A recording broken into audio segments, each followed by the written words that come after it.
Hey. And we're back. My apologies for the difficulty there. Thanks for bearing with us, you guys.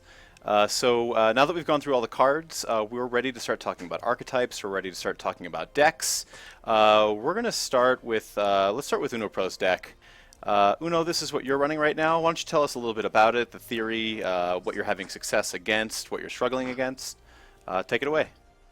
Well, this is one of my favorite decks I've ever really played in Duelyst. I think it's really good. I climbed S-rank really easily.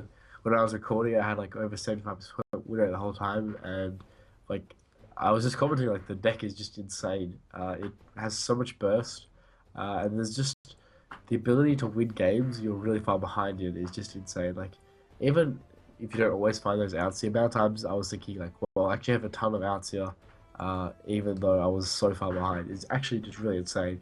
So basically, the idea was to take a similar shell to what I was playing pre-Shim'Zar, really aggressive spell high base shell, and then kind of tune it to work with meld to an extent, and just more and more aggression. So we have three juxtaposition, which I think is really nice. People are playing kind of slow, bigger minions, and then if you get a good juxta off on a 4, 5, 6 mana minion, and everything else is equal, in theory that should be a massive tempo swing, and it very often is. Like there's the amount of times where I'm like at 5 mana, I have a bit of a board. If my opponent ever just answers by playing a big minion, juxtaposition just takes the game away a lot of the time. So that's really strong. Just the two meld. We're not a full meld combo deck, so we don't want it to clog off a hell with situational cards, but it's very good with saying like just a Shakri early on.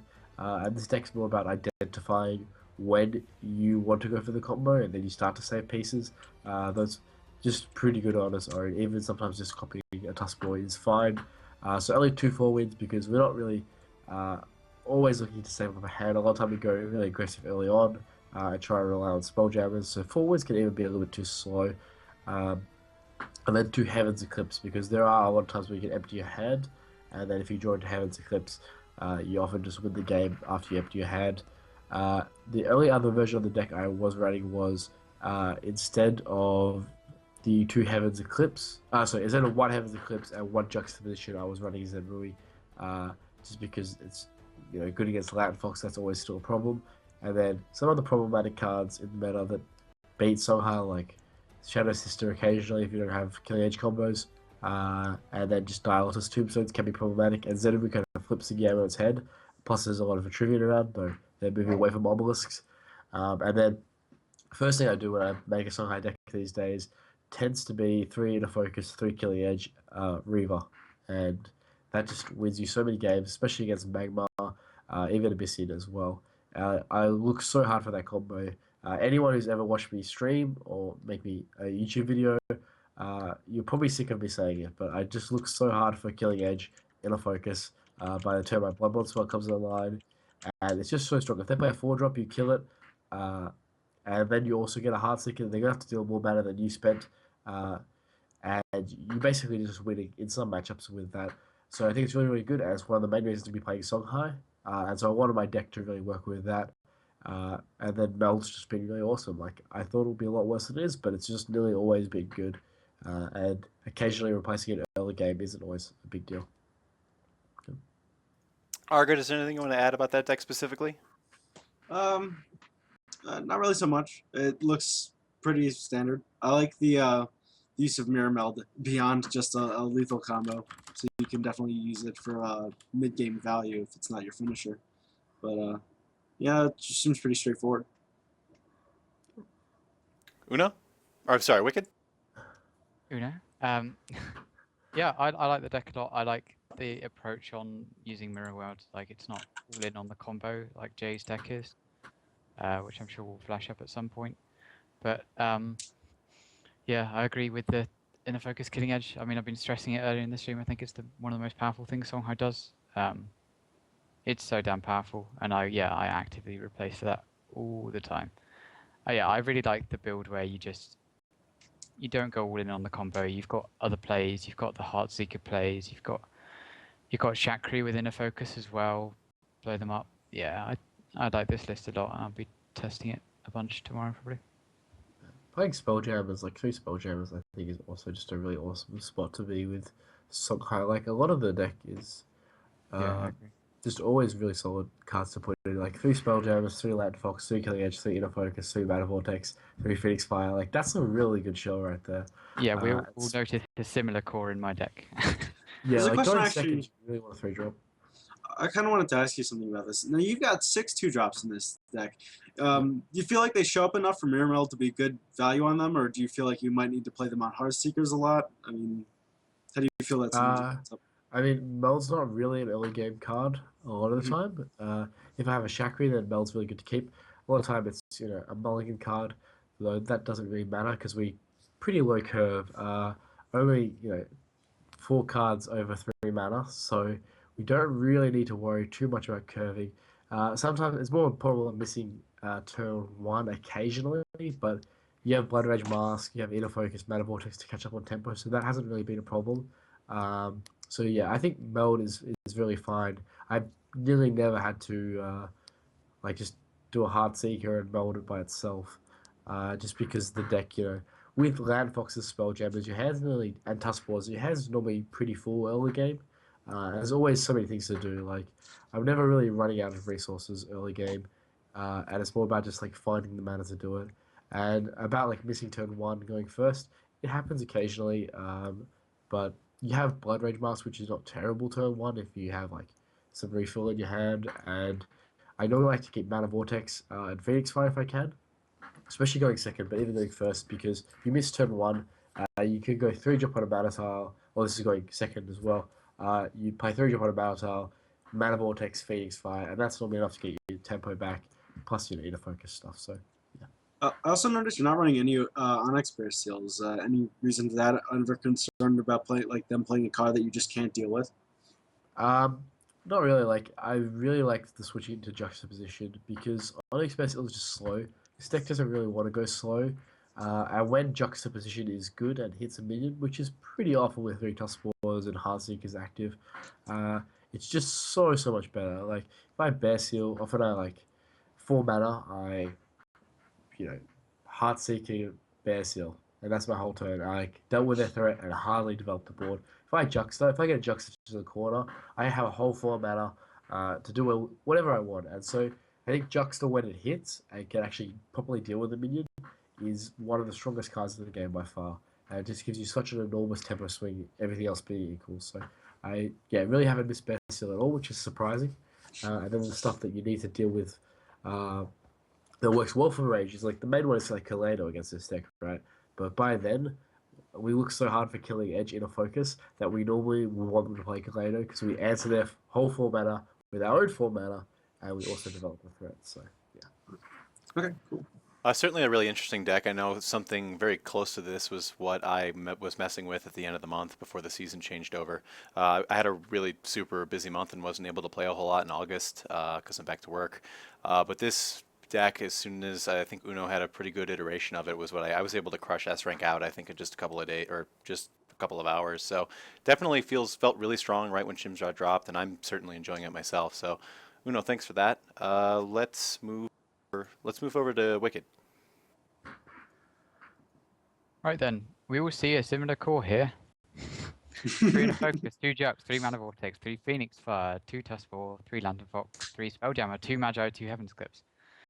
So whereas where my list is in, well, it's in certainly for this is just a playstyle choice. My list isn't explosive. Rather than using Songhai's burst and combo potential to either catch me up later in the game or just straight up kill them, I rely on snowballing off an incredibly consistent early game instead. I just abuse all of Songhai's tools really early to either then give me the chance just to straight up kill them, or it gives me the chance just to draw more cards. Like it gives me the breathing space to cast Heaven's Eclipse or something like that. So the game plan of this deck is just get it on the board. Yeah, Inner Focus Killing Edge combo, incredibly powerful. You're making people react to your stuff, and then later in the game, you've got such a consistent early game that most of the time they're reacting to you, and you've got time to find Heaven's Eclipse into like the first few last points of burn into Spiral. Like it's even though obviously they're very different decks and they play out very differently. Uno's is a lot more explosive. It has a lot more burst ceiling in it. This deck is just aimed more at the early game. I also been like I really enjoy juxtaposition at the moment. I think the meta has got to a point where it's so fast that Onyx Vertigo often feels so. I am running a 2-2 split in this deck as a test at the moment because this deck is going to go longer. Sometimes you have to deal with stuff like Imara or things like that, and because I only run Tuskball, I don't have as many. Like I only run 2 Tuskball, I don't have as many consistent juxtaposition targets.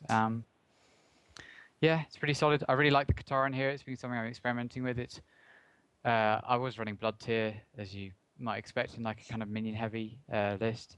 They're really nice for dealing with battle pets, but Katara's been a test and one that I'm liking. So as I said, it's something that I hold on to. It's a combo piece. It's something that I'll replace early unless I've got a Jux in hand or a Killing Edge or an Inner Focus, obviously. But I think certainly against certain factions, it's really nice, like especially in the Songhai mirror, having Katara as an inner focus target is fantastic because like Heartseek inner focus is actually the weakest against Songhai because of Phoenix Fire. I think UnoPro said you wanted to chat a bit about this, about what you use the inner focus killing edge combo on. And Katara just gives you another option, and it's 8 damage for 4 mana in late game. If you add 1 inner focus, that's 12. And the fact that it draws a card can really help your draw consistency overall. So yeah, it's pretty standard at the moment. Just run the 1s under E, 2 Magi, because like Uno said, Magi can feel a bit slow at the moment. So it's kind of it's using the same key cards and it's following the same game plan on certain turns, but rather than being all about explosive burst, it just is slightly more consistent in the early game and then looks to finish with spiral and that kind of thing. Yeah, it strikes me as really interesting that the only new cards in here are Katara, but it looks solid. Uno, just something to add? Yeah, I think Wicked's point about Katara being a good killing edge target in the Songhai mirror is really, really important because it's just killing edge is just not that good in that matchup. Like sometimes if you get it to hit, it's obviously really good, like on a Dispel Light Fox, but Songhai doesn't tend to run Dispel, so it's almost a template war. Like when you have an active Light Fox, a lot of cards are good, and then obviously they don't really tend to play minions that are weak to a killing edge combo. Sometimes 4 wins, and sure, if you Heartseek a killing edge there, then a Phoenix Fire, you got a slight mana gain. But apart from that, it can often be quite weak to Phoenix Fire. So having a target that can actually stick around and deal with a threat, I think is really, really important. And I would definitely favor your deck in the Songhai Mirror. Just you have the 1s and Rui, just that little bit of healing you need, and just a little bit more late game. Whereas I think actually Songhai Mirrors tend to be one of the more grindy matchups, which sounds a bit weird, but both decks kind of counteract each other a little bit. So Yeah, they're very resource definitely like a deck in the based. Songhai meta for sure. RGood, anything to add? Oh, just one thing I like at the killing edge target that Katara becomes. If you got the inner focus, you have a 4 mana 8 damage combo there, which is just fantastic for that mana curve. And beyond that, it becomes a draw source, which is I feel like this deck might desperately need with Ancestral Div no longer becoming viable. Not to pigeonhole you into becoming the Ancestral Div player, but Yeah. but I like that I like the fact that that possibility is there with Katara instead of Bloodseer Alchemist. Somebody Yeah. mentioned in the chat earlier that the leaves on the screen are distracting. If you're not liking it, let me know and I'll just pause that video. Wicked, you had something to add? Yeah, I agree. The deck doesn't consistently cycle compared to the old cycle high. But it also doesn't burn through cards as fast because you don't have the blood tears in there. You're cycling the Katara. You have to manage your hand slightly differently. But I've not been having issues with running out of cards. But I agree. The Katara is so nice in this deck. I think it's the perfect place for it to be. Just because of everything that's been said, really. It's in certain matchups you really just value it, and often just curving on turns as player 2 where you can't use your Bloodborne spell until later with the inner focus killing edge, being able to Katara on 4 mana like turn 2 is incredibly powerful. So yeah, I really rate Katara. It was asked in the chat, I don't know if you guys mentioned this already, why no Kaido? So in this particular deck, I don't have enough to support Kaido. I'm running Katara because it's just the 2 of, and I have 2 Jux to support it in that effect. But if I was running multiple backstab minions, I'd want to be running Mist Dragon Seal or more Jux, things like that, Repulsive Beast even. In this deck, I value Healing Mystic and Promise Fist much more than the Kaido, just because Kaido is kind of good with inner focus and killing edge, as we've said before. But like in terms of consistency early game, healing Mystic and Prime Fist do much more to contest the board and control mana tiles, especially in combination with inner focus plus 3 drop or with Tuskbore. So yeah, Also, I value the neutrals. I'd like to kind of take a moment and just compare Kaido Assassin directly to Katara.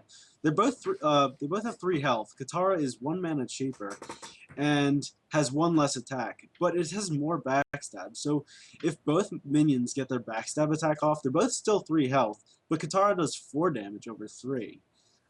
Katara, so it's equally as sticky on the board without backstab. It's not that much less damage, but you're not really expecting Kaido Assassin to be a damage dealer if you're swinging without backstab anyway. And Katara just has a strictly better backstab effect. So I think Katara is basically just objectively more useful than Kaido Assassin. Yeah, you definitely go to a third Katara before you chuck in Kaido for sure. Yeah. Okay. Well, Wicked, thanks for this. This is definitely a deck that I will be personally testing on the ladder. This looks pretty solid. Yeah, if you're new to Songhai and you're not all in, like the mirror meld seems a big stretch, this would be pretty decent pickup. It'll give you a good idea of what Songhai's about.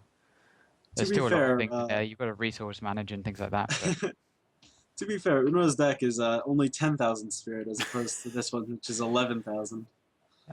Yeah, Songhai ain't cheap. No, Okay. let's do I played 3 Zendos. Mm-hmm. All right. Well, let's look at RGood's deck. I'm gonna have to resize it. I just put it in just now. But RGood, why don't you start telling us about it? I actually liked it when you cut off the cards at the bottom. So Of course you did. just leave it as it was. And Yeah, so it was perfect. just right trapping now. on Zendo here. Well, okay, so this deck's I'm just gonna say that I'm excited to see Zendo. Yay! Go. So as Spellhigh's constant main focus is, it's about making spells better and playing spells that synergize with each other. The big importance here was looking for minions that would be good targets between Inner Focus and Killing Edge. Those being Katara or Lantern Fox or Heartseeker with the Bloodborne spell proc. Your Blood Rage Mask and Four Winds Magi are your main spell buffs, but Crescent Spear is really there for board clearing when you need a response with Ghost Lightning and Twin Strike. Phoenix Fire can be a response to minions on the board or face damage. Mist Dragon Seal is for getting damage out from a Four Wind Swing, a Fox, putting a Heartseeker in the corner, putting Katara into backstab range. Occasionally even a Zendo swing, but that's more rare. Heaven's Eclipse for filling the hand, obviously, same as Spelljammer, even though I've dropped a Spelljammer. Because I felt okay going down to 2 Spelljammers instead of 3, with the same concept of killing edges going on Katara for extra card draw. And then Grandmaster Zendo is your finisher. So Car Stickles in chat says, do I not care about turn 1? If you're going first, you have a couple turn 1 options. You have Katara turn 1, you have Blood Rage Mask, you have Crescent Spear, and there's enough of them for them to show up most of the time. But if not, then you'll survive. But turn 1 going second, you have a very strong play between Fox or Spelljammer plus Mana Vortex combos and Inner Focus. There's definitely stuff to do on turn 1. So it's not like the deck just completely stalls out. But you're right, the important turns are turns like 2 through 5. Wicked, how do you feel about this deck? Oh, I need to try it to test Okay. it. It's Yeah. not my kind of deck. Like, there's a bunch of conditional cards in there. It's a very And diplomatic response. 5 artifacts. Nah, I like the deck. I like the concept of the deck. Having tested Zendo myself, I'd just rather run Spiral. And like it's got quite a lot of. It's got this mix of control with Ghost Lightning and the Twin Strike, but then also cards that are better when you're ahead on board with the Mist Dragon Seal. So it's got this awkward blend of combo control and 5 artifacts. So yeah, I think it's a tough one to play. I'll have to check it out. I really want to make something with Crescent Sphere work. I think I'll probably be making something more defensive. I think this deck is trying to do too much, but I like certain parts of it. Yeah, Crescent Spear was certainly something that everyone was excited when that originally got spoiled, but I feel like the Mirror Meld Pain Train is getting a lot of the hype lately. Uno, any comments on RGood's deck? This is definitely some spicy stuff right here. Like I think most of them do like the way it abuses Crescent Spirit. Actually, tries to make a show with that. I think two is probably a good number. Three might be too many. The Mist Dragon Seal seems a little bit weird to me, just because there's like hardly any minions. I think I'd rather Juxt even, or maybe just not Mist Dragon at all. Um, which does seem a little bit weird. Have you had some like problems getting those off? Actually, no. Between the Hearthseekers, Four Winds Magi, and Katara, the Mist Dragons have never really lacked for a target. Okay. The other thing, I think I would like to see a third Phoenix Fire in this deck because we're missing turn one, like with at least a minion a large majority of the time. You miss out on consistency in getting Mana Vortex, Phoenix Fire, plus a 3 drop, which I think is really, really huge. And that also comes down to the third spell jam as well. I think one of the strongest things you could do is going second when you go on your first turn, is playing 3 drop, Mana Vortex, Phoenix Fire, their 2 drop. I think that's like a massive reason. Oh, I Another definitely. reason to play Songhai. This deck doesn't really do that very well. And then you also miss out on doing that turn two going first when you don't play a minion turn one. And I think that's also pretty important to recover with. Okay, RGood, any closing thoughts on your deck? No, I just appreciate the alternative opinions.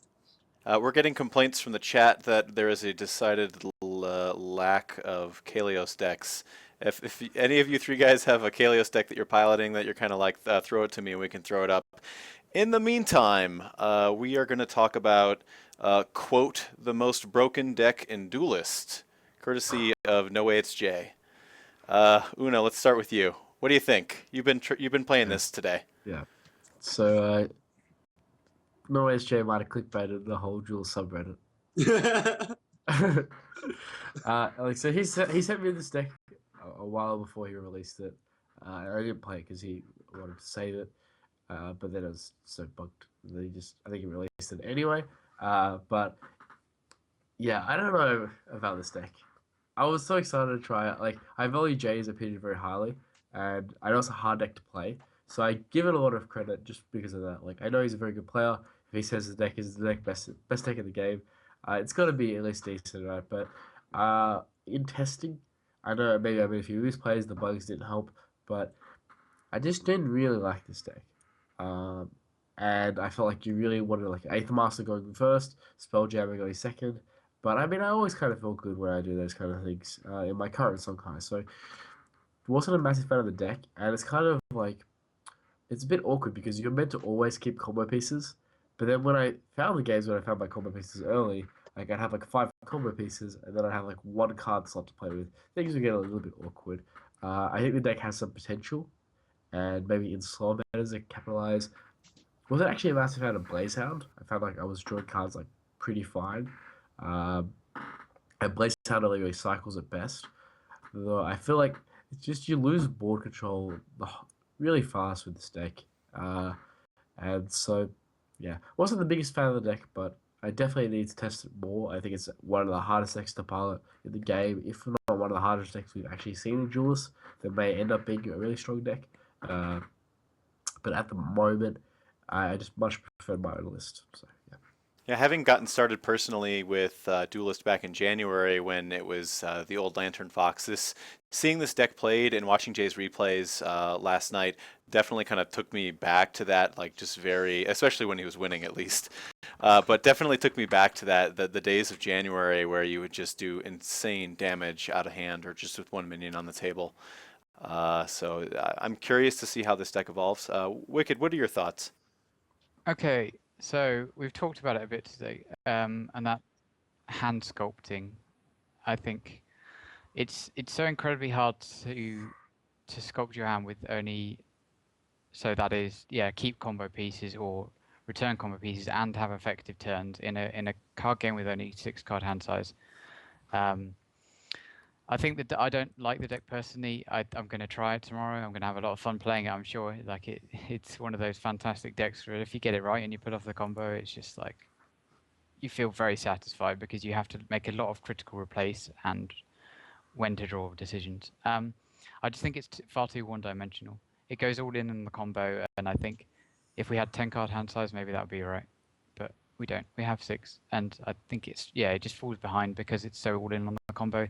It doesn't even have enough focus, so you can't slow down your opponent's game plan by threatening them with minions in the meantime. Like the only thing you have in the deck that does that is effectively Chakri. So yeah, I don't think it's great. I think it's really interesting, and I agree with you. It's incredibly hard to pilot. But I think like a more hybrid approach like Uno's is going to be much more successful in the long run. RGood? I tried this deck too, and my first instinct was to take out Chakra and put in Katara, just again for that killing edge draw source. Uno is right in the fact that if you draw too much of the combo too early, you start holding on to that a little vehemently, and then you end up just giving away board position while you're looking for enough mana or an adjudicator to make the combo cheaper, and then whether or not it actually does make the combo cheaper is just a toss of the coin.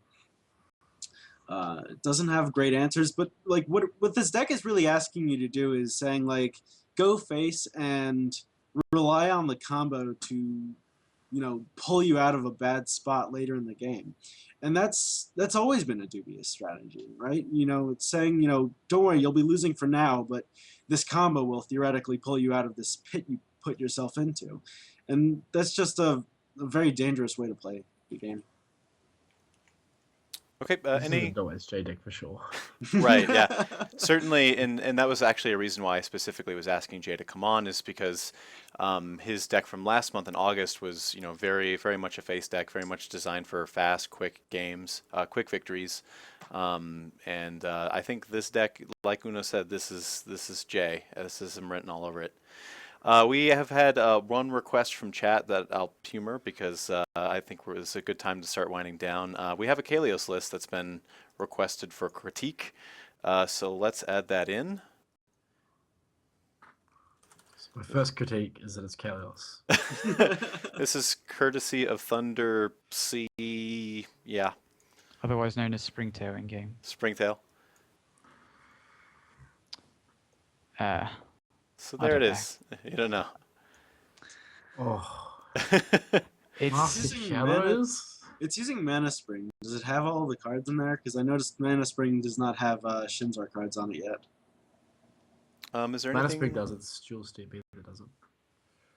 Oh, yeah, Mana Spring does, Yeah. Duelyst TV doesn't. The Pirates. Missing some cards. Okay, so one of the things, so there's a write-up in the chat that Thunder posted, and he discusses specifically why he's running Mistwalking, which is kind of as a replacement for Onyx Bear Seal. Juxtaposition obviously explains itself. Let's start with Uno. Why don't you get started? So is it confirmed that we're not missing any Shim'Zar cards, right? No, I don't think there are any Shim'Zar I think cards. once you follow the link through, he says he's testing Crescent Mask or something. Okay. That's about it. This is some. It's an interesting deck. It's played Mask of Shadows, so Yeah. I don't know, guys. Like it's Mask of Shadows, right? It's really bad. It's like 2 mana do nothing a large portion of the game. Well, what I'm noticing is this deck has, 15 minions? I mean, if they stay on the board, where's Blink really getting the utility in that? Chakri Avatar? Yeah. Like, Like, this is a nostalgia trip. He wants to play Kalios like we used to have to. Play Mask of Shadows.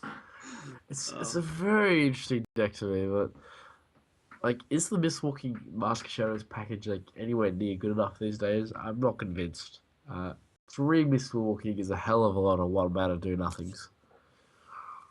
Well, to be fair, it can pull you out of provoke range or get you away from like Amaras or Ironcliffs. It can. It can. Also just do nothing a lot of the time. Which is 3 Mistwalking has got to be too many. Like, I'd rather run Silhouette Traces, and they kind of give you a permanent distance increase and actually armor minion. I just really don't like the Mask of Shadows Mistwalking package.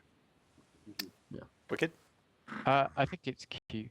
I definitely agree with the whole kind of thing that OBS is slow. I'm reading some of the write-up on here, and I like drawing Mistwalking off Heaven's Eclipse is pretty cool. It's very very cheap, and it has an immediate impact on board. It's definitely well constructed in terms of how well it's themed together, and how well it's built in that aspect towards the goal. But I don't think what you're actually doing is anything near as powerful as just running Reaver within a focus and killing edge. Like I don't know how far this will get. I think you get run over by any tempo based deck.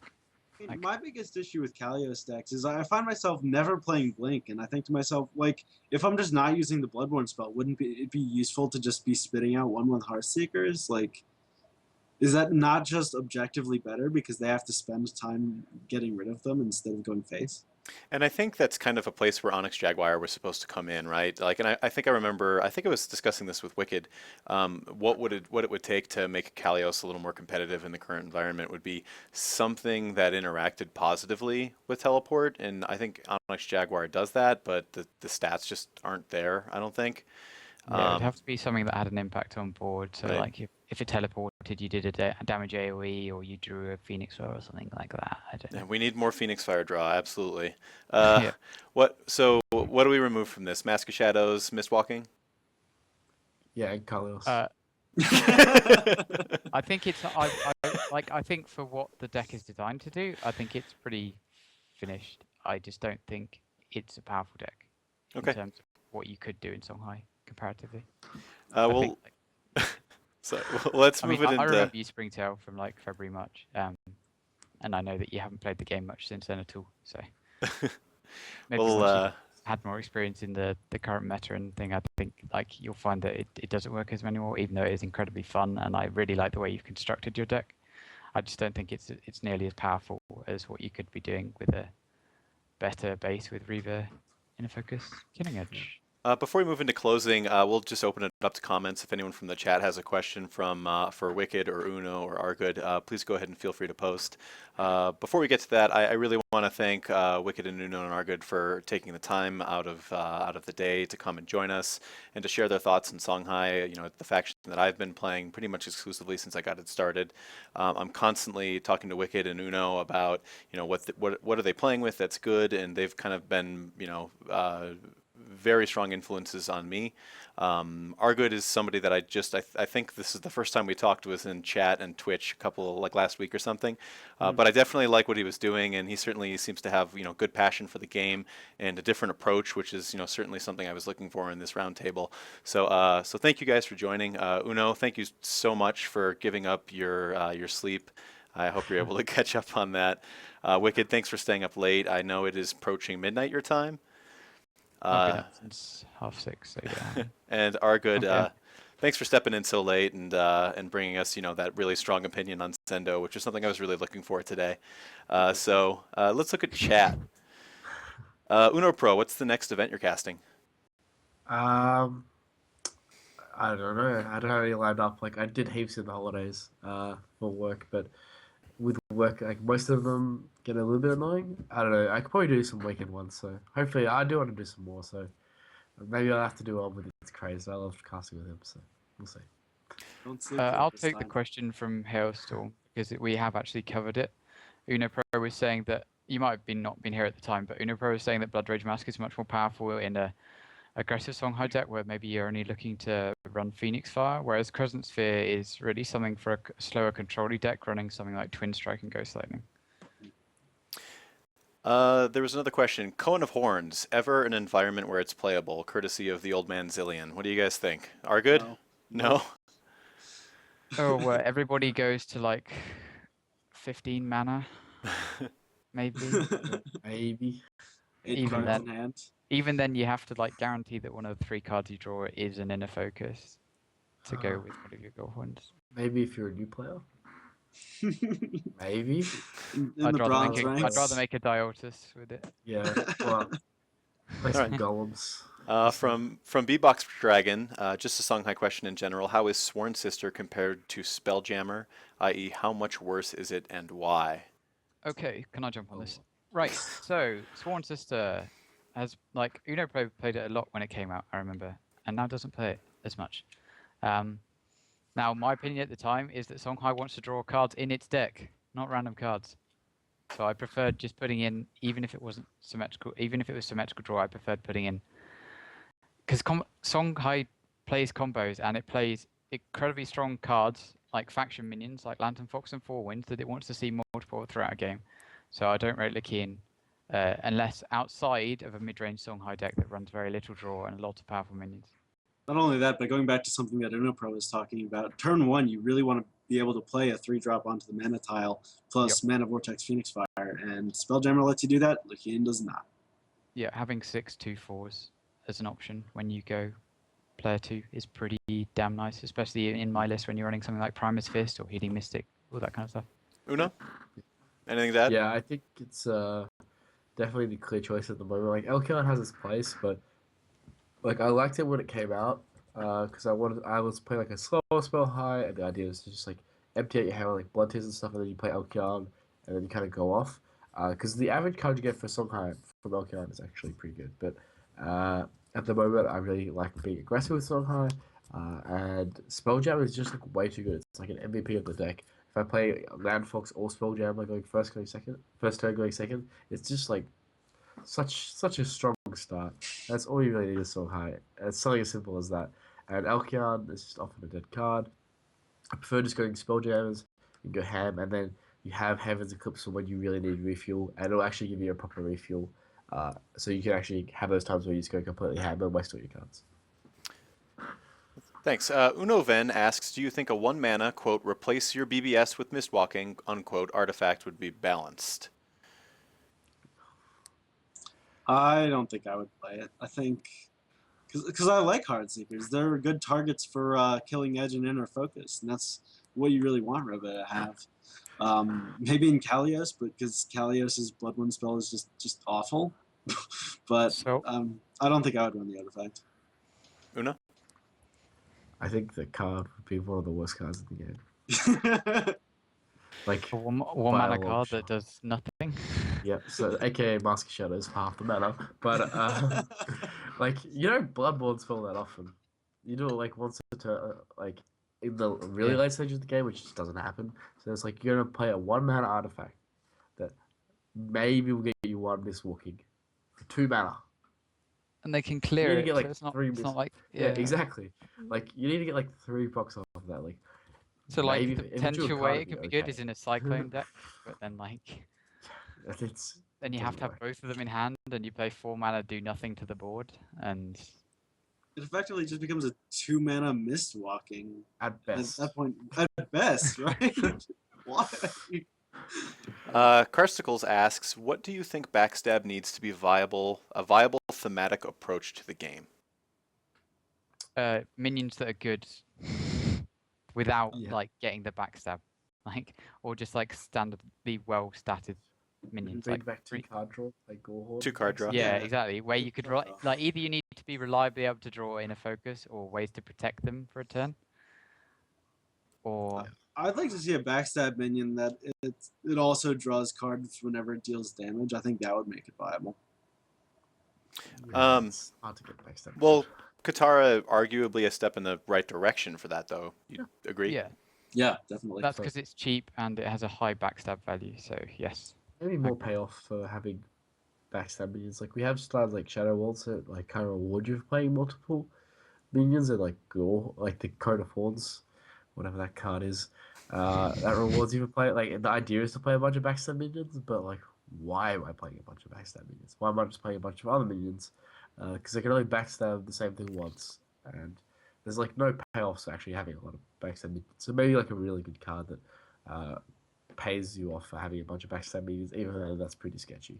Mm-hmm. And as soon as they just stand against their own backside of the field, your backstab becomes moot. So it's very easy to play around. One last question before we sign off. What is the general consensus on Songhai battle pets? RGood.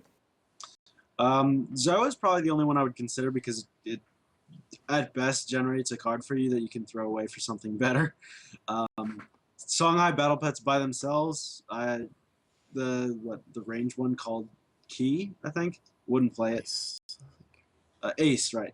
Ace. I wouldn't play Ace because just ranged battle pets are awful. And you can't really bank on Zoe being as useful. Like, if I had a choice between like Zoe or Katara turn 1, I'd pick Katara every day. Uno? So it's just these two, is the only ones, right? I feel like we covered this earlier, and RGood's just done a good summation of it. Yeah, Like the two yeah, drops so- all right, situationally okay. The stats aren't great on it. The draw on a Ace is 2-mana is garbage. nice. Ace is garbage because range battle pets don't work like effectively. They're just It's not as good as like a cycle card, but like it's very slow as well. So I wouldn't play this in an aggressive deck. Like you can't buff it. very certain. It It doesn't takes contest mana tile as well, which is yeah. what Songhai wanted to do. You can't even kill it off yourself. Like your opponent just lets it run to the general, like at worst, and then you have to wait a whole other turn to play it, and then you get the spell. So I don't think it's very good in most decks, but like Jay's deck, it makes sense in where you just really want cards in hand, and maybe there are Songhai decks that want that, like very spell high controlling decks. Maybe this is fine, but I don't think the battle pets are anything to write home about. I don't think the neutral ones are even worth discussing. I do kind of like Joe in the context of a card that you play going second on the mana tile in conjunction with another 2-drop. Because it would, if you do double 2-drops turn 1, the one you drop on the tile is typically going to get answered anyway, so you might as well get something for it. So if you put Joe on the table, Joe on the mana tile, and then maybe Shakri above or in a safe position where it just can't get punched by a general or the minion already on the board, I kind of like that because you're getting that back, and two drops on turn 1 isn't bad. I would agree with you if the same were true when you're going first, or when you're going first on turn 2. Right. But playing Zhou on, like, if you play two drops going first on turn 2, Zhou is still a garbage pet to play. By then you want to be playing like Fox or Spelljammer. It's fair. Wicked? Anything else to add to that? Yeah, I'd agree. Songhai doesn't really want to be opening double 2-drop ever. I don't even remember the last time I did that, even though I run 8 of them or whatever. Like the only thing is when I open with Tusk4. Yeah, I think it was back during 2-draw where that was a thing. Yeah. Uno, any closing thoughts on our battle pets? I think we could sum it up like double 2-drop is when this is best, and I'd rather just play 3-drop. The only time I really play like 2-drops is when I play Meld with the Shakri, and normally then I prefer a Mana Vortex so I don't actually play it on the Mana Tile. Yeah, I think Zoe's okay, but yeah, not a big fan to be honest. Yeah, and Ace is just one of the worst cards ever printed by a mile. How It's viable do we think babies are in the meta right now? Better than Kalios, Zender, and Ace. I agree with the Kalios and Ace part. I would not agree with Zendo. I need some work. I need some work to be convinced on that. I know you do, but like the way I see it is, Kalios is a finisher. I would put Kalios on as strong as a Spiral Technique is, but it plays 2 turns earlier, and it just the fact that it wastes their general's face as a resource is just a really powerful mechanic. I'm not gonna let you two get stuck into this. I think we can agree that we can go on toddlers about are this all pretty. The meta's pretty fast, and toddlers probably beat Zendo in that the impact they can have on the early. So Sorry, was my mic on for that? yes, We could hear you, Chet couldn't. Sorry about that. Anyway, guys, thank you so much for coming on the stream. Thank you for those of you who are watching. If you're joining us late, UnoPro will be putting the VODs up on his site. Uno, go ahead and where's your YouTube channel? You just search UnoPro. UnoPro. Or you can put it in the thing, yeah. Perfect. And Uno will put up a something on Reddit when that goes live, and we'll also get all the decks that we discussed today as well on Reddit. So again, guys, thank you so much. My apologies for the earlier technical difficulties. Closing thoughts, Uno, Songhai, Shim'Zar. How do you feel? Songhai is awesome. We didn't necessarily get that much, but it's still in a really good spot. I think Meld is really good, and I think just the cards we were playing before are really good. And it kind of has a good spot in the meta. Like Vitruvian's very slow. We have good spots against Vath. Fanar's one of the sketchier ones, but they're kind of weak to face damage, so I like an aggressive route against them. But I think Songhai is very, very viable. Some people think it's the best faction, and I probably do agree, though I'm slightly biased. I think Vitruvian and Songhai are definitely the top 2, in my opinion. Wicked? Yeah, I agree. We didn't get much from the expansion, but what we did get is really interesting. I think Mirror Meld and Crescent Sphere, and that they open up old or new archetypes, is really interesting to me as a deck builder. And Katara, that it just reinforces Songhai's kind of combo power. Really, I enjoy having that card in my deck and getting to play around with it. Can I get a shameless plug? Please. Yeah, cool. I'm going to be streaming at 11:30 BST tomorrow. We'll be trying out Mirror Meld, UnoPro's build and Jay's build. Probably about 3.5 hours. Educational gameplay. My beautiful face. What more could you want? Uno, go ahead and plug your stream as well. I know that you're streaming a lot lately. Oh, yep. So yeah, I'm mainly known for my YouTube, but I can actually stream these days. So I tend to stream mainly on weekdays. So last weekend I streamed like 15 hours over 2 days. So I normally stream. I don't know what time it is in any time people normally use, but about 6 hours from this current time is when I normally stream. But yeah, just come check it out weekdays and It, weekends as well. and Uno's YouTube channel is really fantastic if you're looking for like the monthly card reviews or discussing what's strong in the meta, or what's being posted as being strong up on Mana Glow. So if you're looking for good YouTube content, Uno's channel is really fantastic for that. So RGood, closing thoughts. I agree with the other two in that we didn't get too many combo cards or too many additions to the Songhai meta, but I think it's awesome how where just one or two card changes to the decks increases the speed of the deck's lethality by a couple turns. And that's really cool to see how such seemingly minor changes can have such a big impact in the game.